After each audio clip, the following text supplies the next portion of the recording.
மீண்டும் வெல்வாரா என்ற கேள்விக்கு ஆம் என்று 30%, கருத்து இல்லை என்ற 51%, இல்லை என்று 19% சொல்லியிருக்கிறார்கள். It's very notable. திமுகவின் ஆட்சி எப்படி இருக்கு நம்ம கேட்டிருக்கோம் இல்லையா?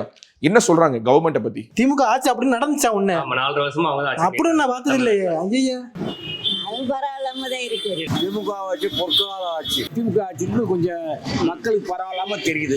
அப்படி ஒன்றும் சொல்லிக்கிற மாதிரி இல்லை. என்ன சார் அலிகேஷன் தான் நிறைய இருக்கு. லஞ்ச லாவணியம் நிறைய ஓடிக்கிட்டு இருக்கு. மக்களுக்கு தேவையான பொருளா எந்த இடத்துலயுமே அவர் பிரதிபலிக்கல. இலவச பஸ் விட்டு என்ன செய்ய? இலவச பஸ் விட்டுட்டு என்ன இருக்கா? ஒண்ணும் இல்லை. அதுக்கு மக்களுக்கு அரிசி விலையை குறைச்சி எதுவும் குறைச்சாங்கன்னா நல்லது மக்களுக்கு.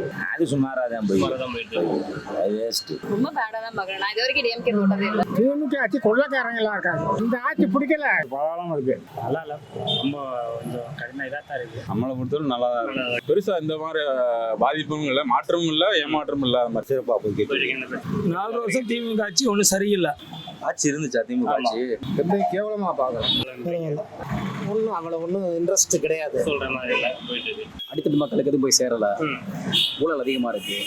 குற்றங்கள் எதிர்பார்த்த அளவுக்கு இல்லை. தொழில் போட்டி எல்லாம் வளவாசி எல்லாம் திமுக ஆட்சி ஒன்றும் சரியில்லையே. விலைவாசி பூரா ஏறி நிற்கிது. வீட்டு வரி உயர்வு இருந்திருக்கு, அது கடுமையா பாதிக்கப்படுறாங்க.